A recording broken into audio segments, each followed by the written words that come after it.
Shanti, good morning, good morning.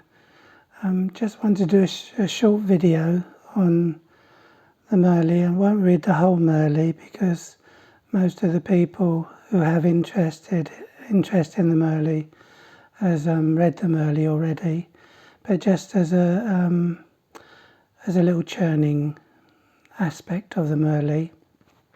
And I just read the question, or the essence question and answer, which is, sweet children, wake up early in the morning and think about how such a tiny soul makes such a huge body function. So the key point in this is how, rather than who makes the body function. We know that the soul makes the body function, but the point of this Murli, to me, and it's only my opinion, is how. I, a soul, have an imperishable part recorded in me. And the question is, what practice does Shiv Baba have, and what practice does he not have? And the answer, Shiv Baba has the practice of decorating souls with jewels of knowledge, so this makes us virtuous. But he doesn't have the practice of decorating a body. He's got no interest in the body, got no interest in having a body of his own. It's just a decoration of the divine self rather than the false physical representation of herself. But he doesn't have the practice of decorating a body because he says, I do not have a body of my own. Although I take this one's body on loan, it is the soul that decorates his own body. It is that soul, which in that case would be Brahma Baba, who was in the body at that time, because these are all pre-1969 Murlis. Baba says, I don't do that. I am always bodiless. So even though we understand now that we're souls in bodies, and he says no one in the world is soul conscious, so we actually can't claim the certificate of being soul conscious. And one of the main aspects, if not the main aspect, is how such a tiny soul makes such a huge body function.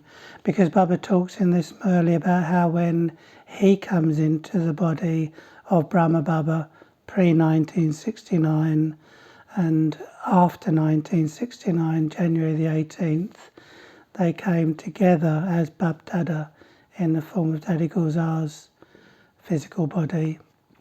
And in this Murli he says about he doesn't know, Brahma Baba, whether I was here or not. So the actual way that Shiv Baba and Brahma Baba take the body of Daddy Gulzar is completely different to the way Shiv Baba took the body of Brahma Baba, because he came and went and Brahma Baba was very conscious of it.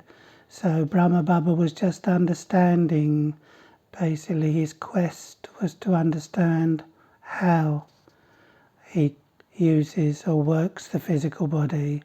Even the feeling of using the physical body is still a connection with doing. So how Shiv Baba sat in the body and the role functioned for itself on its own through vibrations is the way Brahma Baba understood Shiv Baba's role. And later he reiterates this he says, how can you go face to face in front of him? So when souls actually go to Shiv Baba, they need to sit in front of Shiv Baba in Madhuban, if he does start coming in another physical body, and understand how Shiv Baba sits in the body and vibrates to actually create a purification, is what he has to understand, wants us to understand as well. Because he mentions in this Murli about people who keep getting pulled towards chasing after shells. He talks about really why they keep getting pulled towards shells is because they just don't understand how the soul. There isn't that level of research that Baba wants us to make, is that how he sits in the body in an incorporeal state is actually the way he wants us to play our role, so that we're actually not being affected. He says at the bottom of the first page, to check, am I doing anything unrighteous? Practice, we souls should not perform any unrighteous actions. And then he says, would Shiv Baba do anything unrighteous? Well, in a sense, he's not doing anything righteous or unrighteous, because that's how the stage of Baba is: a charitable stage, a benevolent stage, an incorporeal stage. And as everyone knows, that when Brahmins or BKs worldwide do service, there's very often a connection with I and my service, which, if this Murli is completely comprehensively comprehended, then we wouldn't have that issue, because we would be manifesting the incorporeal state and understanding how I can sit in the body the way Baba sits in the body and just vibrate whatever's in the part through the body. So again, the deep secret of this Murli is how.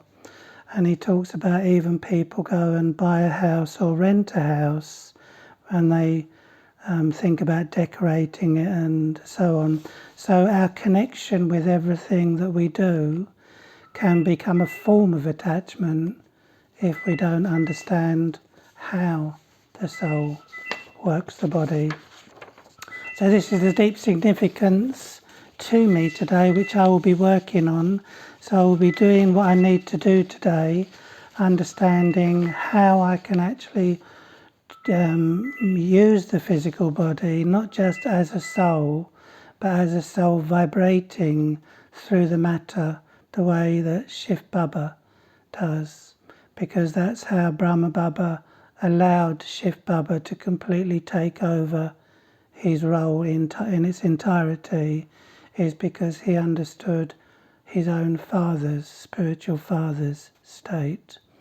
He says, follow the Father in this way.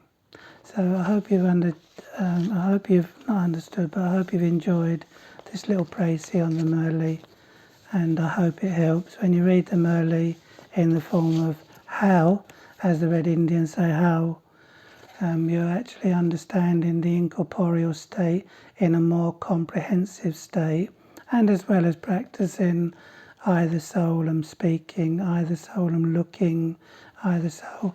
But in particular, it was in the early morning hours when the time's best.